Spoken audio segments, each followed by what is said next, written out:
And this gives us a good segue for our presenter today, how to tell your story, whether you're interviewing or if you are telling your startup story. So Shannon is with us today. She's a story strategist. And what's the name of your is it just your brand? Well, the company is called Brave Brands, but usually I just operate with my name, Shannon Busse. It's, easier to remember and refer. Awesome. Well, I will turn it over to you. And if you want to present, you can. It's unlocked now, but I appreciate that. I think I'll just talk. I love casual conversations like this. And I don't want to spend too long presenting, because the biggest breakthroughs come in the interaction, the talking, like, okay, who has a question about story? How can we, address that? But so basically, according to Google search that I did, there are 472 million entrepreneurs worldwide. Like, I can't even fathom that number. There's about 100 million new businesses that open every year, and we know, unfortunately, there's, a large percentage of them that never go on to traction. But the baseline here is that there are a lot of businesses in the world. And so when businesses are stuck in this is what I do, like just talking about what they do, or they try to set themselves apart by, we offer quality services. Like, yes, you and, 400 million other businesses, that same thing. Or we love our clients, that sets us apart. Or we're really fast, or we're really good. Whenever businesses are using those kind of benefits to try to set themselves apart, it's not going to work, because that's what almost all other businesses are doing to also try to set themselves apart. So it's just the sea of businesses that look and sound a lot like other businesses. So what do you actually do to set yourself apart? You have to move out of the transactional messaging in your marketing, in your branding, the talking about what you do and listing your expertise and, the benefits that you offer. That's all transactional stuff. And there's absolutely a place for it, but not to play point, not to be the lead in your marketing. You need to connect first, and connection happens through story. People, all of you, I'm sure, have heard that, right? We want to do business with people. We connect with people. The way we do that is there's only two ways that we can really, truly connect with someone and understand them. One is through shared experiences, which, was hard enough before COVID, and hello, now it's even harder. And that's not feasible to have a shared experience with all of our potential clients and, all of our current clients. And so the second way to truly understand or connect with someone is through story, because it mimics a lot of the same things that happen in a real life experience. In our brains, right? We hear a story and we start mirroring what they're feeling, what they're going through, if the story is told well. And it builds this foundation of connection and understanding and psychological safety that all elevates the know, like, and trust factor. And people walk away like, oh yeah, this is somebody that I could talk to. This is somebody I can trust. This person can actually help me with my problem. It builds that hope in your solution, whatever your solution is, whether it's physical products that you sell or digital products or training or nonprofit, it's all the same thing. And so moving out of the transaction into the story, into the transformational part of it is just really important for marketing messages. So in your story, what do you need to have? Like there's three main elements that you need to have in your story. One of them is that you need to showcase who you are. And basically you do this by sharing what you overcame or fought for to get to this point in your business. Clients don't care what schooling you went to or how many gold stars you have on your resume or all of that until they know that you're someone that they want to connect with, that your solution is going to fit their problem. And so by starting with a founder story, if you own a big business, or a brand story, if you're a solopreneur in the small business space, this story tells your customers what you overcame, what you fought for. And that does some really, really important things. It teaches them like that you are serious about this. It shows them where your heart is, why this matters to you so much. And that translates to them as you care. And psychological safety, like, all right, you understand where I am because you're not telling me some success story. Because if I'm right here and I have a significant problem and I am researching who can help me solve that problem, sharing a success story is not necessarily going to connect because I'm not at that happy place. I might not be able to see how I can get to that big payday or that big breakthrough. I need to know that you understand where I am right now in the middle of my mess. And so that's what these kind of powerful brand stories and founder stories do, is it builds that bridge to, it meets your clients right where they are, your customers right where they are. You're like, I see you, I hear you, I understand what you're struggling with. Hey, by the way, I have a solution. So a story like that develops that kind of foundation. So that's the first thing you need in your story. The second thing is you need to you need to understand who you serve and to really bring that into your story. And by setting your story up in a way that you're sharing what you fought for, what you overcame, and then you're showcasing whatever transformation it is that you offer. So if you sell a physical product, there's some transformation that you're offering through that product. You know, if you sell the wireless Bluetooth headbands, right? What's the problem? A transformation that you're making, you're helping people sleep well. You know, if there's other people in their family that they can't abide by the noise or whatever it is. If it's a digital service like Facebook ads, you're not just selling Facebook ads, you're selling peace of mind, clarity, momentum, progress, all of these things. And so you need to dig deep enough in what it is that you actually do, what you offer, to understand what transformation that is going to give to your clients. And by combining that with your story of overcoming, you know, all of a sudden you have a really, really powerful marketing message that wraps it all up in a nice, neat, easy to understand, easily digestible, easy to connect with story. And the third thing is the what you do part. So this is the transactional part. And this happens at the end because you have to build the foundation with the story.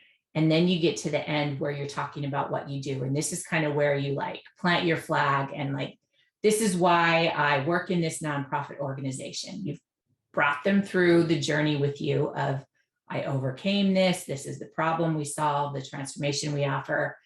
And this is why it's so important. And then you get to paint a picture of what life is like on the other side of working with you, on the other side of hiring you, on the other side of buying your product, you know, whatever it is with your business. It leaves them with this takeaway of, oh yeah, all right, they understand me, they can solve my problem, and this is what it's like if I work with them or if I buy my product. And the beautiful thing about using this kind of a story framework, first of all, is that it's super, super simple. And everybody has this kind of a story.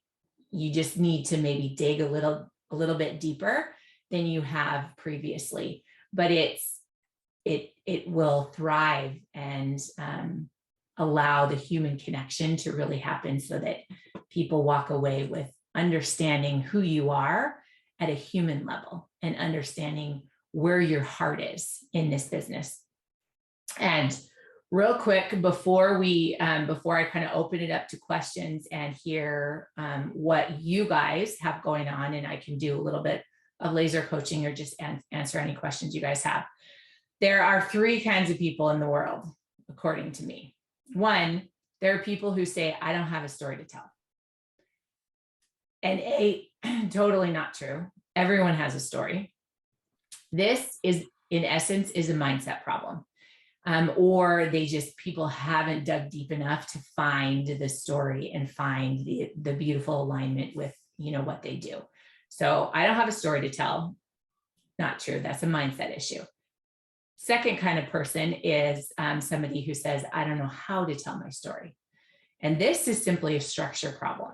They need some guidance. They need to figure out like, okay, oh yeah, that's the moment I should be telling This is how it pairs with what I do. This is how it shows them what they have on the other side of working with me. So this one is really simple to solve. It's just a structure problem. And the third kind of people are the people who say, I don't know where to tell my story. And that is just an implementation problem and is also easily solvable. So the biggest hurdle is the mindset piece, is the unwillingness to dig deep, or the belief that I don't have a story, or the belief that nobody cares, or the worry that I'm going to be misunderstood and people are going to judge me or my business, or whatever. There's a lot of stuff that goes into that. But once that is overcome, the rest of it is super simple to solve with structure and with implementation. And one of the reasons that people struggle with the mindset piece so much is that for all of us, stories don't feel like stories. They feel like life. And so stories are unfolding all around us every day, all around us. They're happening, and they can all, or almost all of them, be utilized in our marketing, in our messaging, in our emails, in our Facebook Lives, whatever we're doing to put our business out there. Those stories can be used as part of our marketing messages, but first we have to see that they actually are stories. But it's hard because we're living our life. We're trying to knock our to-do list off. We're keeping our kids alive. We're showing up in our business, serving our clients. It just feels like life. And often we don't stop and take a step back far enough to recognize, like, oh, this is a story. I could actually tell the story of what this client is struggling with, and then showcase how I solved that problem. And I can push that out in my marketing on all the channels.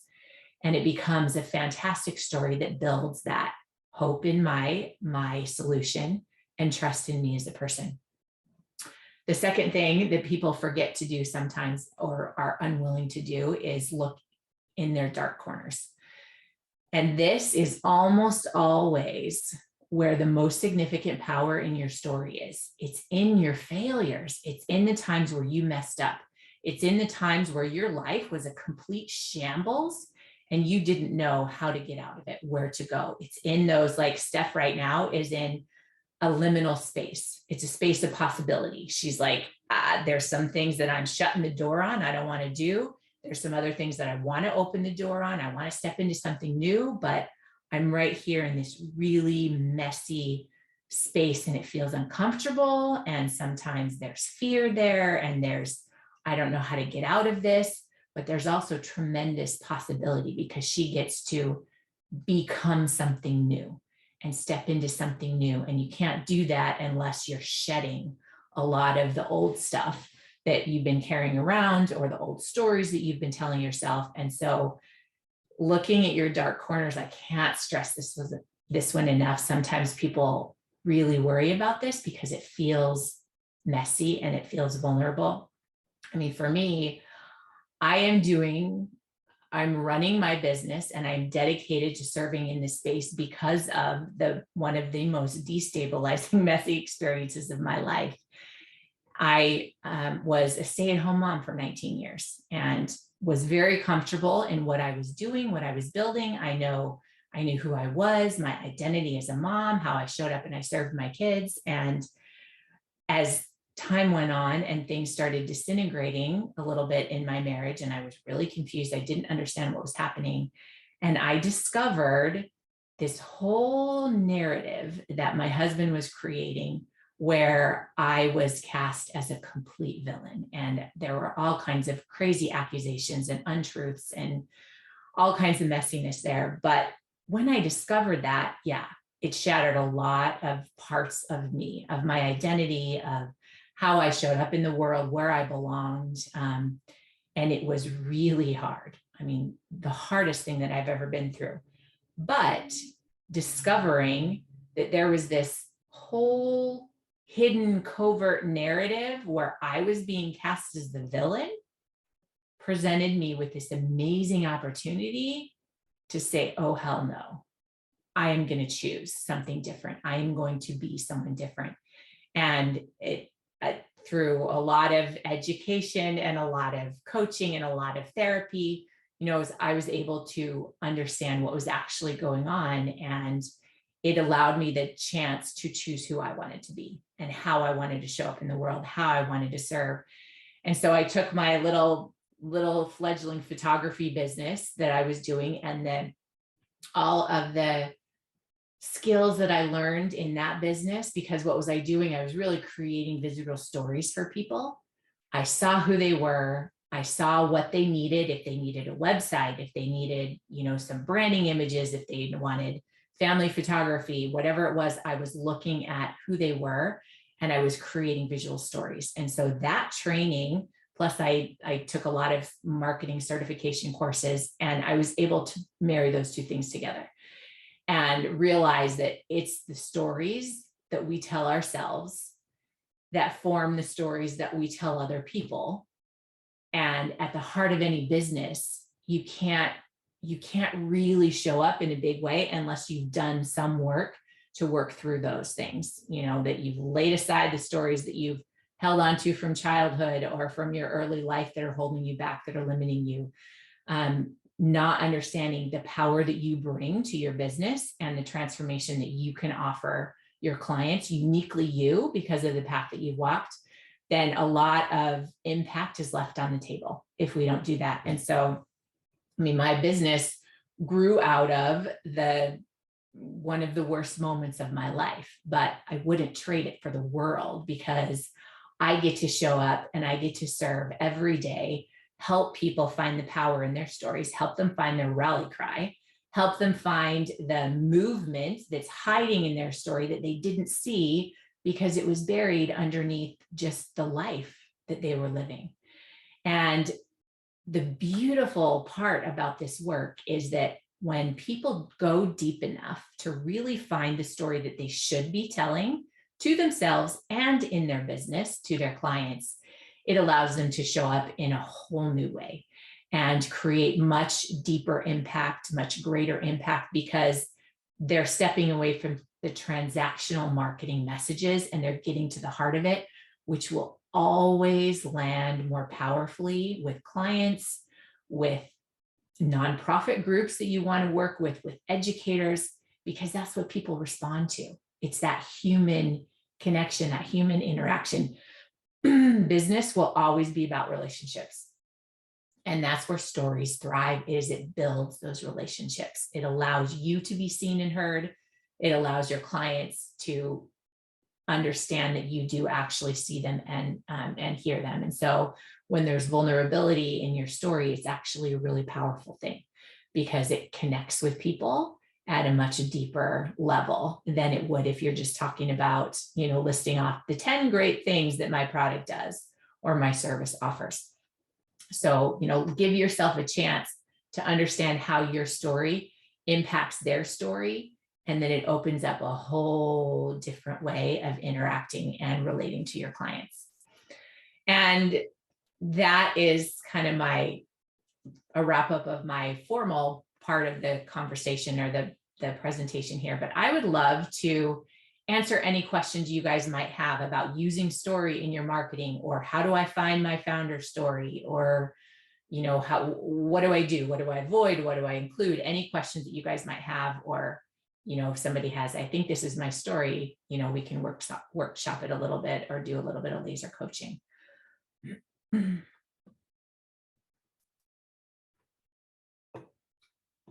But any questions? How do you guys use story in your marketing currently? I guess we can start there. I can comment a little bit just to get the conversation going. So I'm working on a new project, so I haven't found my story quite there yet. But one of my things one of my businesses is Savvy Nom Nom, and it's about my weight loss journey. So over 18 years ago, I lost over 100 pounds, and I've maintained most of that weight loss and for that entire time. So the thing that just like I wanted to share is that when I first told my story, so I was looking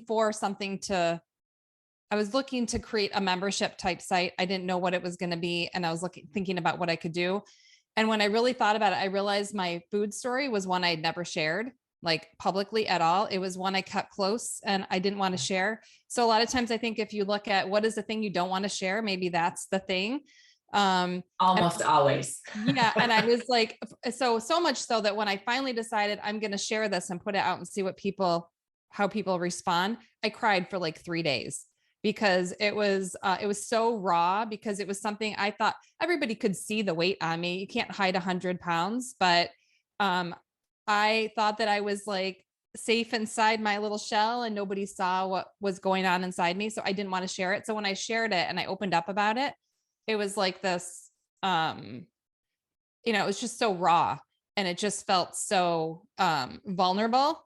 And I just like sat there for a few days and let the comments come in and people saying, it was really nice, supportive comments. And then just sharing that. And it's taken me a couple of years with that brand to really build it.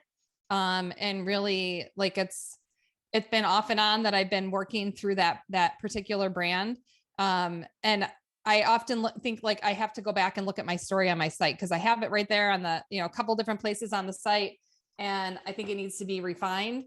But it is like, it's just telling the dark things that you don't want to share, I think is where the real power comes in and where you can really make a difference. Yeah. Thank you so much for sharing.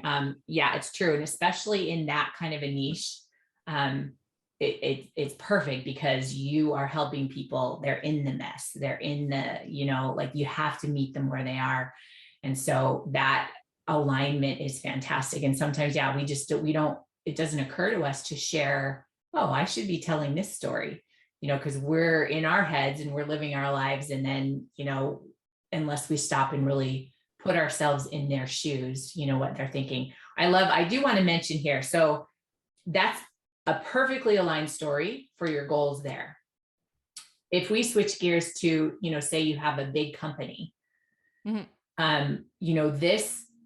the story is going to be different because your audience is different. Like anytime your audience shifts or your purpose shifts, which is what you sell, then you have to shift the story that you're telling. And so, if there's like a founder of a big business that wants to share a story, that story needs to do different things. It needs to build company culture. And so it needs to give employees something to buy into, an identity, a sense that they're a part of something bigger than, just themselves.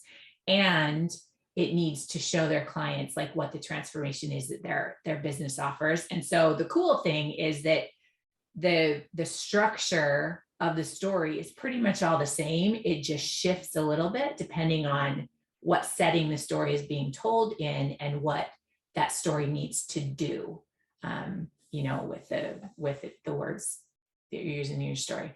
Okay, who else has some questions or something they want to share? I was just going to say, kind of tying into all that when your story can speak and connect directly to skills or traits that are valuable to the person that you're talking to, that's the bullseye. And I think Beth said that in this chat where she said how your story impacts their story. Mm-hmm. You can get almost, you can run too far afield in your own story if you can't tie it back to why this matters to them. Yeah. Like we've gone through this conversation again, career counseling my son, when I said, you have to come up with stories about who you are and what you bring to the party. But I started running through some of these typical questions that you would get in a business opening, or typical questions you'd get in an interview environment, or typical questions that you go, tell us about a time that you were resilient. Tell us about something that you've overcome. Tell us about someone that you helped in this way, that way, or whatever, right? And then taking that root story and putting branches off from it that answered those questions. Yeah. And always having the end be, bring it around to, whoever he's talking to. So they understand anytime you share a story, you're leading people on a journey, and you have to understand what your end goal is, where you want them, where you're leading them. And in a business sense, you're always leading them to how their life is better after they work with you, after they purchase something. In an interview, it's how, your company is better off because I work here.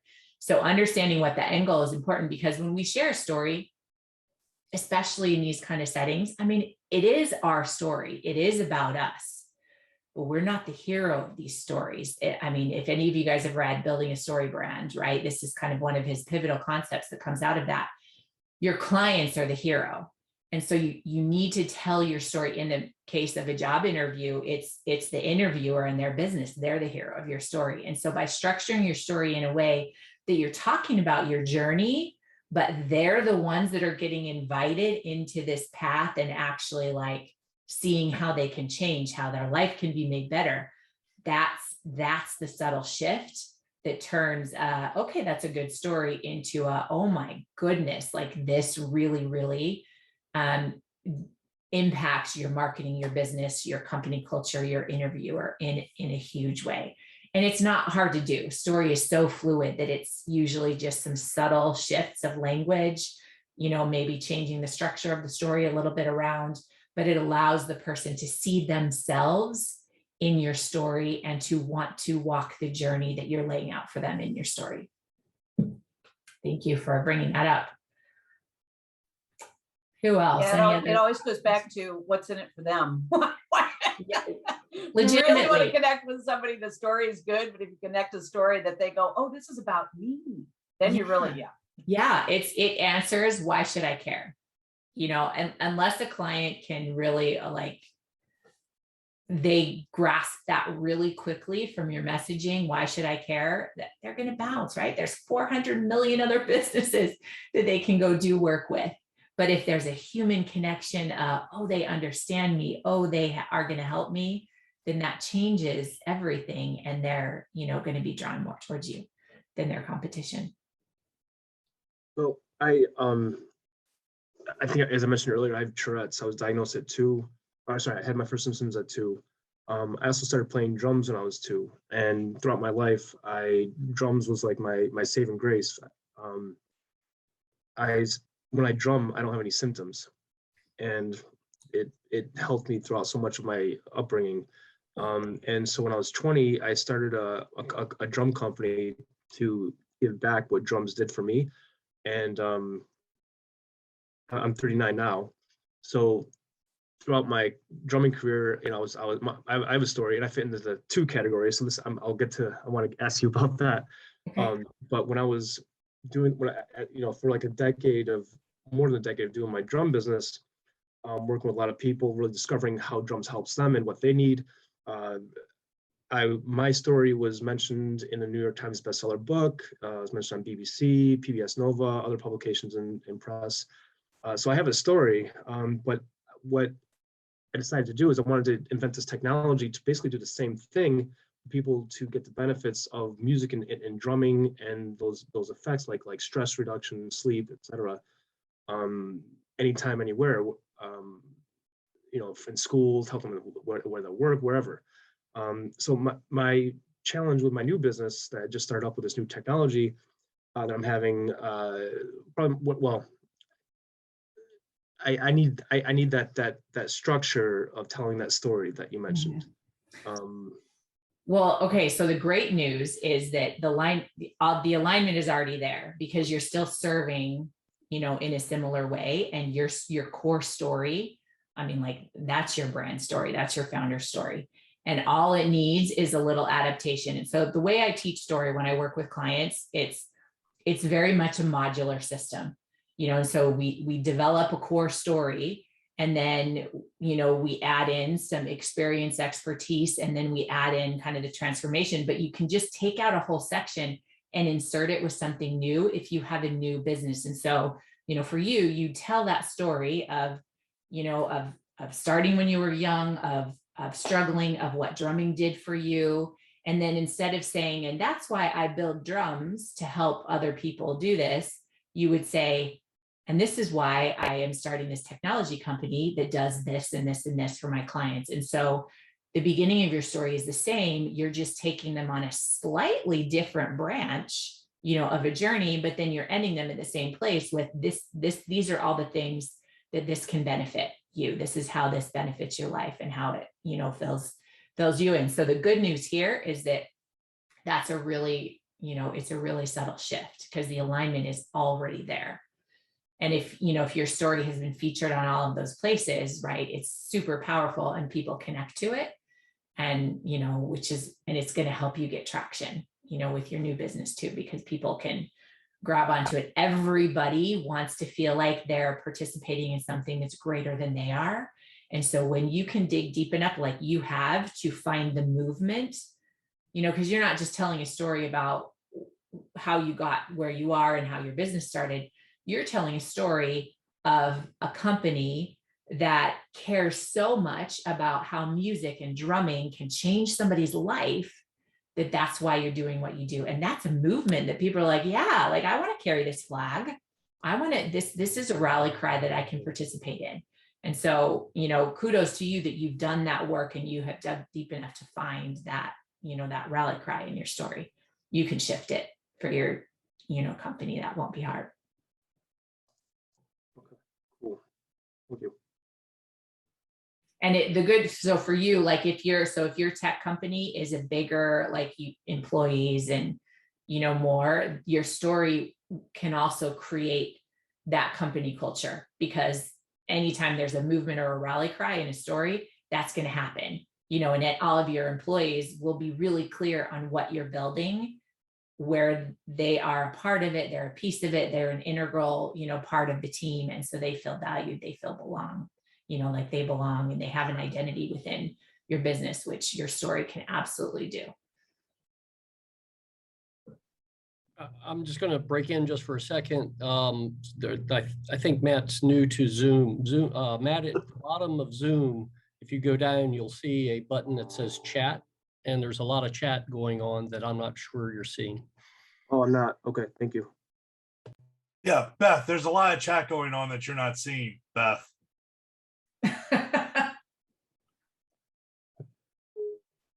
Okay. So Shannon, what does the normal engagement look like for you? How do you work with companies and how do we reach out to you? Yeah, I have shannonbusse.com and my email is shannon@shannonbusse.com. And I work with in a couple of different ways. I can work one-on-one, like a solopreneur that just wants to develop their brand story and their brand messaging. I have a one-on-one service where we kind of go deep into the stories and we figure out what they all are. And I, help map it out as kind of a story mapping process. And if you're a business that has a team or a marketing department or something, I offer consultations to come in and, all right, let's look at what you're doing. Let's find the stories that you should be telling and kind of create, help them create a story vault, and then show them how they can use that by, breaking pieces off. And it becomes this really fun system. It's like this whole story system that they can plug and play in different areas of their marketing. But those are the two ways. And, coaching, if you just want to hop on a coaching call and wrestle with some story ideas and get some ideas, I do that too. So I have a lot of different levels for working with clients.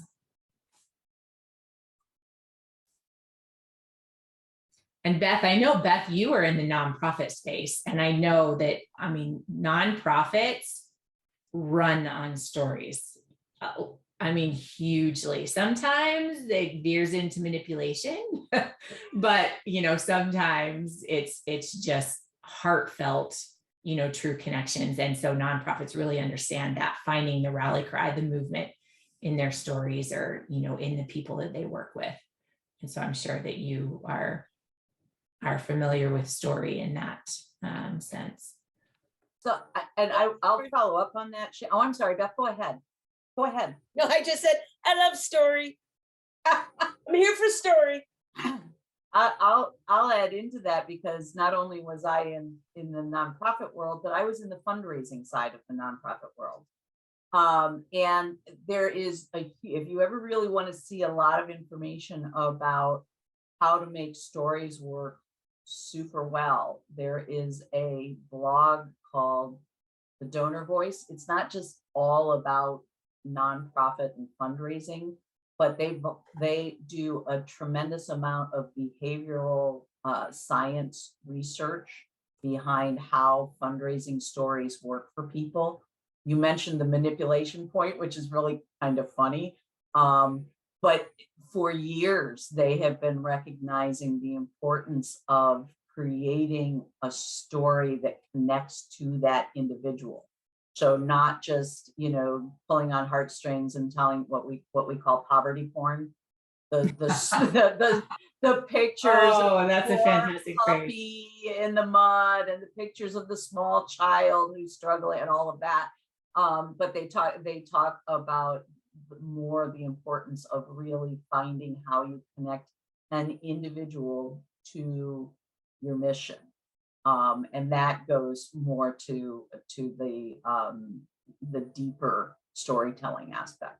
Yeah, absolutely. Because it's easy to stop at this is so sad. Don't you feel sorry for these kids? Like, I'm going to make you feel guilty for buying your Starbucks and going out to dinner, right? You should be donating money. Like, that's horrible. It'll work short term.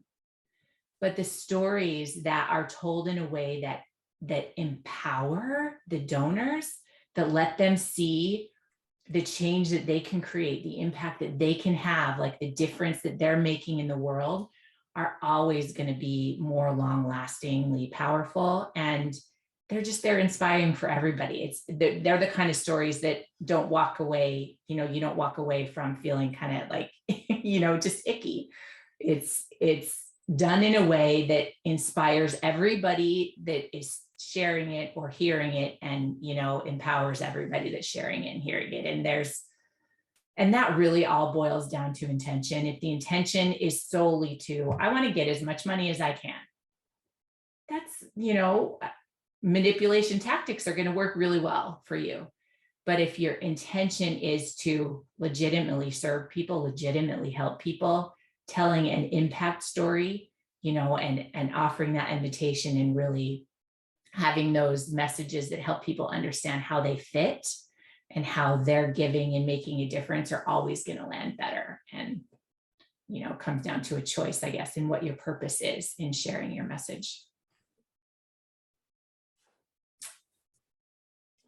Shannon, what do you think about the difference between oral stories versus a written story, either if it's in a blog or press release? Is it a one-to-one, or what's a transition like between one format to another? There's actually a pretty big difference, not necessarily in the core story itself, but written stories have the ability to be more polished, more intentional in the way that they're written, so the language can be really precise and it can just be really polished up. But when you're sharing a story orally, you can use the same basic structure. What I do with clients is I create their base story first, and then if they want to do videos or presentations, I adapt it into an outline with bullet points. Because when you're sharing the story in person, it is so much more important for you to be natural and engaging and dynamic than to worry about, oh no, I didn't say that phrase right. And so it's a more casual way. It's the same base story you get to use, but you have to be willing to, it's not going to always be perfect. You're not going to say it exactly right the way it's written, and that's okay. You shouldn't be trying to recreate a written story when you're sharing it in person. It should be natural. You should understand what your main points are, and then you should just roll with that and practice. You're going to get better at it if, just by practicing it, and it'll be refined. Awesome. What do you think? Do you know the organization Toastmasters, and do you have any thoughts on them? I have. I haven't. I'm in a small town, and so I keep thinking, oh, I should see if there's one around me, or maybe start one. But I think that's phenomenal. So anytime you're trying to develop your story or figure out what your story is, once you have a baseline of, okay, this is what I want to share, this is how it fits in with what I do, the best thing you can do is go and share it, go practice as much as possible. you know, do it in your groups here, go join a Toastmaster, go do something. Story and telling stories is literally like every other thing. You will get better at it with practice. It's worth it to dive deep into kind of the structure and figuring out what stories you want to tell. But once you've done that deep work, your next thing is go practice over and over and over again. You're going to get better. So yeah, I'm all for Toastmasters. I haven't joined it yet or started one, but it's on my list.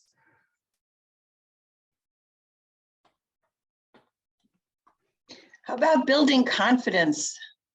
I work with students at the university and who are working frequently on really amazing things, but often don't have, they're happier in the lab, you know? They'd rather be tinkering in the lab than talking about what they're doing. Yeah, and that kind of falls in the I don't have a story category. Sometimes people just literally can't see it. They don't understand how much power is in the journey that they walk to get where they are. And I have a presentation that I teach and, you know, and a workshop that's about the stories we tell ourselves. And it goes really deep into that, we kind of talk about childhood and the stories that we started making up, you know, when we were kids, just to survive or to feel safe. Not necessarily that we were all in, you know, horrible situations, but even in relatively normal, you know, happy, healthy families, we create these stories for ourselves and we carry them with us into adulthood. And we very rarely take the time to say, wait a minute, I can look at this story a different way and I can tell it from a different perspective. And then suddenly it shifts the way we see ourselves. And that's really important work. Sometimes I work with, you know, or teach new business owners, and they're in that place too.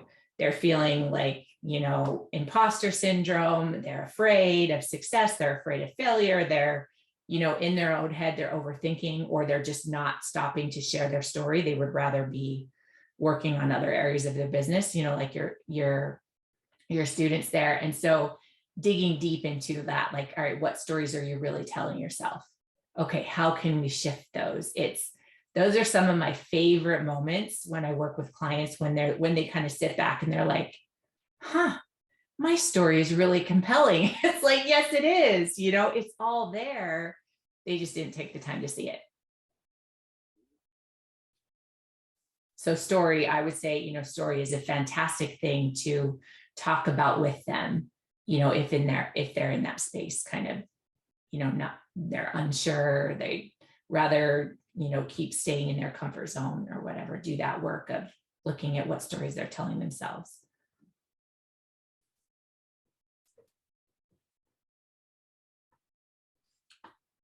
Awesome. Well, before everybody gets off, I do want to do one side plug for the Marl startup. Marie, who presented a few weeks back, they have another round of pitch competitions coming up on December 9th. So I'm going to put the info down in the chat. Let's try and have that staged for a break. There we go. And anybody that wants to save the chat, you can just go in and just above the text box, there are 3 dots where you can save the chat. That'll have anything that went directly to you or anything that was publicly listed. That way you can refer back to it later. Shannon, I have an email started for going to you and Steve, who was on earlier. He had to leave for a doctor's appointment, but I want to make that connection for you guys. He wanted to follow up. So yeah. Any other questions that you guys have for Shannon? So Josh, you're doing an email to everyone with contact information? No. Oh, well, okay. Am I? Well, I was going to ask for contact information, Shannon, because I didn't see it in the chat. And I just wanted to Shannon at shannonbusse.com.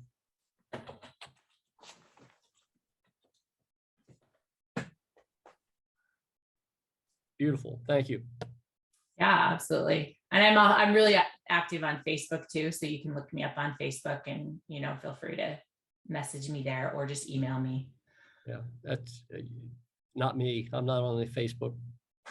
Email is good too. Yeah. Thank you. Yeah, absolutely. Yeah. If there's anything, I mean, if you guys have further questions or if there's anything that I can do to help you with your stories and your messaging, please reach out. I would be happy to, hop on a chat or, see how I can support you. Thank you, Shannon. I'll definitely reach out to you. Awesome. Thank you. Awesome. Hannah, that was excellent. I will definitely be reaching out to you as well. Okay. Thank you. Appreciate it. I'm excited. I love stories.